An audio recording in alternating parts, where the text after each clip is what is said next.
Hello നമസ്കാരം എല്ലാവർക്കും നമ്മുടെ ചാനലിലേക്ക് സ്വാഗതം. ഇന്നത്തെ വീഡിയോയിലൂടെ ഷെയർ ചെയ്യുന്നത് CMD എക്സാമിനേഷന് വേണ്ടി പ്രിപ്പയർ ചെയ്യുന്നവർക്ക് വേണ്ടിയുള്ള റീസണിങ് ക്ലാസ് ആണ്. എല്ലാ കോമ്പറ്റേറ്റീവ് എക്സാമിനും ഉപകാരപ്രദമാവുന്ന സെഷനാണിത്. റീസണിങ്ങിലെ ആൽഫബറ്റിക് സീരീസിൽ നിന്നും വരുന്ന ഓരോ ക്വസ്റ്റ്യൻസിനെയും എങ്ങനെ ഹാൻഡിൽ ചെയ്യാമെന്നാണ് ഈ ഒരു വീഡിയോയിലൂടെ നിങ്ങൾക്ക് പറഞ്ഞു തരുന്നത്. ഇതിൻ്റെ ബേസിക് ആയിട്ടുള്ള ട്രിക്കാണ് ഷെയർ ചെയ്യുന്നത്. ഒപ്പം കുറച്ച് ക്വസ്റ്റ്യൻസ് കൂടി പ്രാക്ടീസ് ചെയ്യുമ്പോൾ ഇതുമായി ബന്ധപ്പെട്ട ക്വസ്റ്റ്യൻസിനെ എങ്ങനെ കൈകാര്യം ചെയ്യണമെന്നതിൽ നിങ്ങൾക്ക് നല്ലൊരു ഐഡിയ കിട്ടും. നമുക്ക് ക്ലാസ്സിലേക്ക് കടക്കാം. ബേസിക്സ് പഠിക്കുന്നതിനായി ആദ്യം തന്നെ നിങ്ങളുടെ ബുക്കിലേക്ക് A to M വരെയുള്ള ലെറ്റേഴ്സ് എഴുതി വയ്ക്കുക. നിങ്ങൾക്കിവിടെ ലെറ്റേഴ്സ് എഴുതിയിരിക്കുന്നത് കാണാമായിരിക്കും. സോ ഇതുപോലെ നിങ്ങളുടെ ബുക്കിലേക്കും A to M വരെയുള്ള ലെറ്റേഴ്സ് എഴുതി വയ്ക്കുക. A മുതൽ M വരെ എഴുതുവാനേ പറഞ്ഞിട്ടുള്ളൂ. ശേഷം എമ്മിന് തൊട്ട് താഴെയായി N എഴുതുക. ദെൻ N to ലെഫ്റ്റ് സൈഡിലേക്ക് ബാക്കിയുള്ള Z വരെയുള്ള ഓരോ ലെറ്റേഴ്സ് മുകളിലുള്ള ലെറ്റേഴ്സിന് തൊട്ട് താഴെ എന്ന രീതിയിൽ എഴുതി പോവുക. അതായത് എമ്മിന് താഴെ N, എല്ലിന് താഴെ O, കെക്ക് താഴെ P, അങ്ങനെ എക്ക് താഴെ Z വരെ എഴുതുക. ഓക്കെ, ഇത്രയും എഴുതിയതിന് ശേഷം നിങ്ങൾ ചെയ്യേണ്ട കാര്യം ഓരോ ലെറ്റേഴ്സിൻ്റെയും പ്ലേസ് വാല്യൂ എഴുതുക എന്നതാണ്. പ്ലേസ് വാല്യൂ എന്നതുകൊണ്ട് ഉദ്ദേശിക്കുന്നത് ഇംഗ്ലീഷ് ആൽഫബറ്റിക്സിലെ ഒന്നാമത്തെ ലെറ്റർ ആണ് A, രണ്ടാമത്തെ ലെറ്റർ ആണ് B, മൂന്നാമത്തെ ലെറ്റർ ആണ് C. അങ്ങനെ എല്ലാ ലെറ്റേഴ്സിനും പ്ലേസ് വാല്യൂ കൊടുക്കുക. A to Z വരെയുള്ള പ്ലേസ് വാല്യൂ കൊടുക്കുക. ഇപ്പോൾ നിങ്ങൾക്ക് ലെറ്റേഴ്സും അതിൻ്റെ പ്ലേസ് വാല്യൂവും ഇവിടെ സ്ക്രീനിൽ കാണാൻ സാധിക്കുന്നുണ്ടാവും. ഇതുപോലെ തന്നെ നിങ്ങളും നിങ്ങളുടെ ബുക്കിലേക്ക് എഴുതി വയ്ക്കുക. ഏതൊരു കോമ്പറ്റേറ്റീവ് എക്സാമിനേഷനിലും സിലബസിൽ റീസണിങ് ഉണ്ട് എങ്കിൽ റീസണിങ്ങിൽ നിന്നും ആൽഫബറ്റിക് സീരീസ് വരാനുള്ള സാധ്യത വളരെ കൂടുതലാണ്. അതുകൊണ്ട് തന്നെ എക്സാം സെൻറ്ററിൽ നിങ്ങൾക്ക് എക്സാം റഫ് ഷീറ്റ് കിട്ടുമ്പോൾ ആദ്യം തന്നെ നിങ്ങൾ എഴുതി വെക്കേണ്ടത് ഈ ഒരു കോഡാണ്. A to Z വരെ എഴുതുക. ദെൻ അതിന് പ്ലേസ് വാല്യൂ കൊടുത്തിടുക. പ്ലേസ് വാല്യൂ കൊടുത്തിടുക. കൂടാതെ ഇതിനോടൊപ്പം നിങ്ങൾ അറിഞ്ഞിരിക്കേണ്ട മറ്റൊരു കോഡ് കൂടി പരിചയപ്പെടുത്താം. ആ കോഡാണ് ഇജോട്ടി. EJOTY. ഈ ഇജോട്ടി എന്ന കോഡിൻ്റെ പ്രത്യേകത നോക്കിയേ. എന്താണ് ഇവിടെ കാണാൻ സാധിക്കുന്നത്? ഇയുടെ വാല്യൂ 5 ആണ്, ജെയുടേത് 10 ആണ്, ഒയുടെ പ്ലേസ് വാല്യൂ 15 ആണ്, ടിയുടെ പ്ലേസ് വാല്യൂ 20 ആണ്, വൈയുടെ പ്ലേസ് വാല്യൂ 25 ആണ്. സോ 5ൻ്റെ സീരീസ് ആണ് ഇവിടെ വരുന്നത്. 5, 10, 15, 20, 25 എന്ന 5ൻ്റെ ശ്രേണിയാണ് ഇവിടെ കാണുന്നത്. സോ അതുകൊണ്ട് തന്നെ ഇജോട്ടി എന്ന കോഡ് പഠിച്ചെടുക്കുകയാണെങ്കിൽ ഈ തന്നിട്ടുള്ള ഓരോ ലെറ്റേഴ്സിനും തൊട്ടടുത്തുള്ള ലെറ്റേഴ്സിനെയും ആ ലെറ്റേഴ്സിൻ്റെ പ്ലേസ് വാല്യൂയും കണ്ടുപിടിക്കുന്നതിന് വളരെ സുഖമായിരിക്കും. സോ ഈ ഒരു കോഡ് നിങ്ങൾ നന്നായിട്ട് പഠിച്ചു വെക്കും. കോഡ് മാത്രം പഠിച്ചു വെച്ചിട്ടും കാര്യമില്ല, ഇതിൻ്റെ ആപ്ലിക്കേഷൻ ലെവൽ കൂടി അറിഞ്ഞിരിക്കേണ്ടേ. അതിനായി നമുക്ക് കുറച്ച് ക്വസ്റ്റ്യൻസ് കൂടി പ്രാക്ടീസ് ചെയ്ത് നോക്കാം. ഇതിൽ ഓഡ് വൺ ഔട്ട് എന്ന രീതിയിൽ ക്വസ്റ്റ്യൻസ് വരാം. അതായത് ഒറ്റയാനെ കണ്ടെത്തുക. പിന്നീട് വരാൻ സാധ്യത ഫിൽ ഇൻ ദ ബ്ലാങ്ക്സ് ഒക്കെയാണ്. ലെറ്റർ സീരീസിലെ ആദ്യത്തെ ഒരു ടൈപ്പ് നോക്കാം. ഇവിടെ ഒരു ചോദ്യം തന്നിട്ടുണ്ട്. EIMQU എന്ന ലെറ്റർ സീരീസിലെ തൊട്ടടുത്ത ലെറ്റർ ഏതാണെന്നാണ് ഇവിടെ കണ്ടുപിടിക്കേണ്ടത്. ഇവിടെ നമുക്ക് ആദ്യം തന്നെ നോക്കാവുന്നത് ഈ ഓരോ ലെറ്റേഴ്സിൻ്റെയും പ്ലേസ് വാല്യൂ കൊടുത്തു നോക്കാം. ഇയുടെ പ്ലേസ് വാല്യൂ 5 ആണ്, ഐയുടെ പ്ലേസ് വാല്യൂ 9 ആണ്, എമ്മിൻ്റെ പ്ലേസ് വാല്യൂ 13, ക്യൂവിൻ്റെ പ്ലേസ് വാല്യൂ 17, യുവിൻ്റെ പ്ലേസ് വാല്യൂ 21 ആണ്. സോ ഇനി ഈ എഴുതിയ പ്ലേസ് വാല്യൂസ്, അതായത് ഈ നമ്പറുകൾ തമ്മിൽ എന്തെങ്കിലും ബന്ധമുണ്ടോ എന്നൊന്ന് നോക്കാം. 5നോട് എത്ര കൂട്ടിയാലാണ് 9 കിട്ടുക? 4 കൂട്ടിയാൽ. 5നോട് 4 കൂട്ടിയാൽ 9 കിട്ടുന്നുണ്ട്. ദെൻ 9നോട് 4 കൂട്ടുമ്പോഴാണ് 13 കിട്ടുന്നത്. 13നോട് 4 കൂട്ടുമ്പോഴാണ് 17 കിട്ടുന്നത്. 17നോട് 4 കൂട്ടുമ്പോഴാണ് 21 കിട്ടുന്നത്. അതായത് ഈ തന്നിട്ടുള്ള നമ്പർ സീരീസിലെ കോമൺ ഡിഫറൻസ് എന്ന് പറയുന്നത് 4 ആണ്. അതേപോലെ തന്നെയാണ് ലെറ്റർ സീരീസിലെയും കോമൺ ഡിഫറൻസ് 4ആണ്. സോ ഇനി തൊട്ടടുത്ത നമ്പർ കണ്ടുപിടിക്കണമെങ്കിൽ എന്ത് ചെയ്താൽ മതി? ഈ 21 യു എന്ന് പറയുന്നത് 21ആണ്. 21നോട് 4 കൂട്ടിയാൽ എത്രയാണ്? 25. 25ാമത്തെ ലെറ്റർ ഏതാണ്? വൈ. സോ നമ്മുടെ ആൻസർ എന്താണ്? വൈ.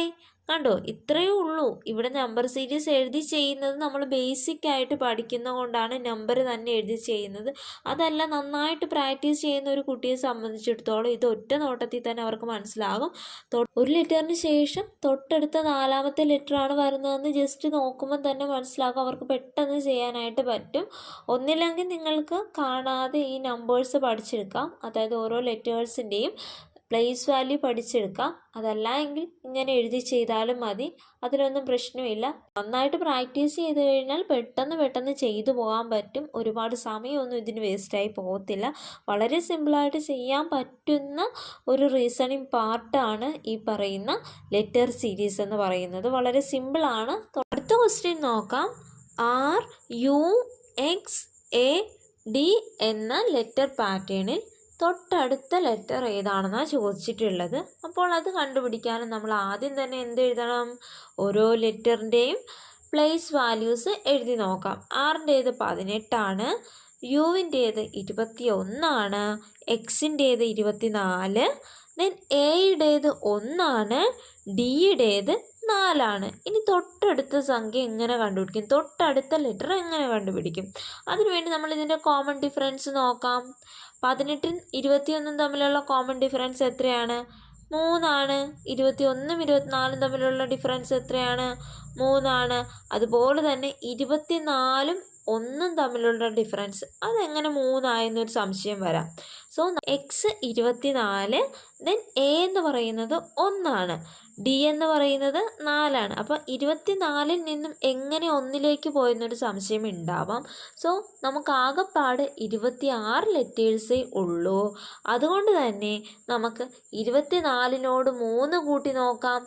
25, 26, 27 എന്നാണ് വരുന്നത്. 27 എന്ന് പറയുന്നതിന് ഏതെങ്കിലും ഒരു ലെറ്റർ ഉണ്ടോ?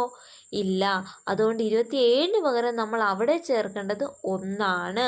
26 കഴിഞ്ഞാൽ തൊട്ടടുത്ത സംഖ്യ എന്താ? ഒന്നാമത്തെ സംഖ്യയാണ്. സോ ഒന്നാമത്തെ ലെറ്റർ ആണ്. അത് ഏത് ലെറ്ററാണ്? എ. അതിനുശേഷം പിന്നീട് എന്താ വന്നത്? വീണ്ടും 3 കൂട്ടുക, +3 കൂട്ടിയപ്പോൾ നമുക്ക് എന്ത് കിട്ടി? 4 എന്നാക്കം കിട്ടി. ഡി ആണ് അവിടുത്തെ ലെറ്റർ തന്നെ. അതുപോലെ തന്നെ ഡിയോട് +3 കൂട്ടുക. 5, 6, 7. 7 എന്ന അക്കം വരുന്ന ലെറ്റർ ഏതാണ്? ജി ആണ്.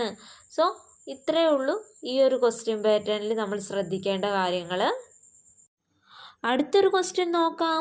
TRPNL എന്ന ആൽഫബറ്റിക് സീരീസിലെ തൊട്ടടുത്ത ലെറ്റർ ഏതാണെന്ന് നോക്കാം. സോ സാധാരണ ചെയ്യുമ്പോൾ തന്നെ നമുക്ക് എല്ലാ ലെറ്റേഴ്സിൻ്റെയും പ്ലേസ് വാല്യൂസ് അങ്ങ് ഇട്ട് കൊടുക്കാം. ടിയുടേത് 20ആണ്, ആറിൻ്റേത് 18ആണ്, പിയുടേത് 16ആണ്, എന്നിൻ്റേത് 14, എൽ 12. ഇനി ഇതിൻ്റെ കോമൺ ഡിഫറൻസ് ഉണ്ടോ എന്ന് നോക്കാം. ഉണ്ട്. കോമൺ ഡിഫറൻസ് തീർച്ചയായിട്ടും ഇവിടെ വരുന്നുണ്ട്. -2 ആണ് ഇവിടുത്തെ കോമൺ ഡിഫറൻസ് വരുന്നത്. ഒരു ലെറ്ററിൽ നിന്നും അടുത്ത ലെറ്ററിലേക്ക് കുറഞ്ഞാണ് വന്നിട്ടുള്ളത്. -2 കുറഞ്ഞാണ് വന്നിട്ടുള്ളത്. 20ാമത്തെ ലെറ്റർ ആയിരുന്നു ടി. ദെൻ 18ാമത്തെ ലെറ്റർ ആയിട്ടുള്ള ആറാണ് തൊട്ടടുത്ത് വന്നിട്ടുള്ളത്. സോ അതുകൊണ്ട് നമുക്ക് മനസ്സിലാക്കാം 20ൽ നിന്നും 2 കുറയ്ക്കുമ്പോഴാണ് 18 വരുന്നത്. അതാണ് 6. ദെൻ 18ൽ നിന്നും 2 കുറയ്ക്കുമ്പോൾ 16 വരും. ആ 16ൻ്റെ സംഖ്യയായിട്ടുള്ള പി എഴുതി. അതുപോലെ തന്നെ 16ൽ നിന്നും 2 കുറച്ചപ്പോൾ 14, 14ാമത്തെ സംഖ്യയായിട്ടുള്ള എൻ എഴുതി. 14ൽ നിന്നും 2 കുറച്ചപ്പോൾ 12 കിട്ടി. അവിടെ എൽ എഴുതി. ഇനി നമുക്ക് എന്താണ് വേണ്ടത്? തൊട്ടടുത്ത സംഖ്യ എങ്ങനെ കണ്ടുപിടിക്കാം? 12ൽ നിന്നും 2 കുറയ്ക്കുക. അപ്പോൾ നമുക്ക് കിട്ടും 10. 10ാമത്തെ സംഖ്യ ഏത് ലെറ്ററാണ്? ജെ. ഈ ജോട്ടിയിൽ നമ്മൾ പഠിച്ചിട്ടുണ്ടായിരുന്നു അല്ലേ? JOTY ഈ ജോട്ടി. അപ്പോൾ ജെ എന്ന് പറയുന്നത് 10ാമത്തെ സംഖ്യയാണ്. പെട്ടെന്ന് തന്നെ നമുക്ക് എഴുതാവുന്നതാണ്. സോ ഈ ജോട്ടി എന്തായാലും നിങ്ങൾ മറന്നു പോകരുത്. നന്നായിട്ട് ഓർമ്മയിൽ തന്നെ ഇരിക്കണം. അടുത്ത ക്വസ്റ്റ്യൻ നോക്കാം. മദ്രാസ് എന്നത് 517916 എന്നും ടെനൻറ്റ് TENANT എന്നത് 432124 എന്നും എഴുതിയാൽ RAMTSN എന്നത് എങ്ങനെ എഴുതുമെന്നാണ് ചോദിച്ചിട്ടുള്ളത്. അപ്പോൾ ഇതിൻ്റെ കോഡ് കണ്ടുപിടിക്കുന്നതിനായി ആദ്യം തന്നെ ഇവിടെ തന്നിട്ടുള്ളവ അങ്ങോട്ട് താഴേക്ക് എഴുതി നോക്കാം. മദ്രാസ് MADRAS അതിൻ്റെ വാല്യൂ കൊടുത്തിട്ടുള്ളത് 517916 എന്നാണ്. അതേപോലെ ടെനൻറ്റിൻ്റെ വാല്യൂ 432124 എന്നാണ്. ഇവിടെ നമുക്ക് ചില കോമൺ പാറ്റേൺ കാണാനായിട്ട് സാധിക്കുന്നുണ്ട്. മദ്രാസ് എന്ന വാക്കിൽ 2 A ഉണ്ട്, ടെനൻറ്റ് എന്ന വാക്കിൽ 1 A ഉണ്ട്. ഈ A വന്നിട്ടുള്ള ഭാഗങ്ങളിലെല്ലാം അതിന് സ്യൂട്ടായി തൊട്ട് താഴെ വന്നിട്ടുള്ള വാല്യൂ എന്ന് പറയുന്നത് 1 തന്നെയാണ്. സോ നമുക്ക് മനസ്സിലാക്കാം ഇവിടെ എയുടെ വാല്യൂ 1 ആണ്. അടുത്തൊരു ലെറ്റർ നോക്കാം. പിന്നീട് ആവർത്തിച്ച് വന്നിട്ടുള്ളത് T എന്ന ലെറ്ററാണ്. ടെനൻറ്റ് എന്നതിൽ 2 T ഉണ്ട്. ഈ 2 Tക്ക് താഴെയും വന്നിട്ടുള്ള വാല്യൂ എന്താണ്? 4 തന്നെയാണ്. സോ Tയുടെ വാല്യൂ അപ്പോൾ 4 ആണ്. ദെൻ അടുത്തതെന്ന് പറയുന്നത് N എന്ന ലെറ്ററാണ്. ടെനൻറ്റിൽ 2 N ഉണ്ട്. ഈ 2 Nന് താഴെയും 2 ആണ് വന്നിട്ടുള്ളത്. സോ N എന്ന് പറയുന്ന ലെറ്ററിന് താഴെ എന്തായാലും 2 എന്ന് പറയുന്ന വാല്യൂവേ വരത്തുള്ളൂ. ഇനി നമുക്ക് ഉത്തരത്തിലേക്ക് കടക്കാം. സോ ഇവിടെ നിന്ന് നമുക്ക് മനസ്സിലായി ഓരോ ലെറ്ററിന് താഴെയും വന്നിട്ടുള്ള നമ്പർ ഏതാണോ ആ നമ്പറാണ് ലെറ്റർ വാല്യൂ ആയി ഈ ഒരു ക്വസ്റ്റ്യനിൽ കണക്കാക്കുന്നത്. സോ 6ന് താഴെ 9 എഴുതാം. മദ്രാസിൽ 6 ഉണ്ട്, 6ന് താഴെ 9 ആണ്. സോ ഇവിടെയും നമുക്ക് എന്തെഴുതാം? 9 തന്നെ എഴുതാം. എക്ക് താഴെ ഏതേ വരത്തുള്ളൂ? 1 ആണ് വരുന്നത്. എമ്മിന് താഴെ വരുന്ന വാല്യൂ 5 ആണ്. ടിക്ക് താഴെ വരുന്ന വാല്യൂ 4, എസിന് താഴെ വരുന്ന വാല്യൂ 6, എന്നിന് താഴെ വരുന്ന വാല്യൂ 2. അപ്പോൾ RAMTSN എന്നതിനെ 915462 എന്ന കോഡിലേക്ക് എഴുതാൻ സാധിക്കും. ഇത്രയേ ഉള്ളൂ. അടുത്തൊരു ക്വസ്റ്റ്യനിലേക്ക് പോകാം.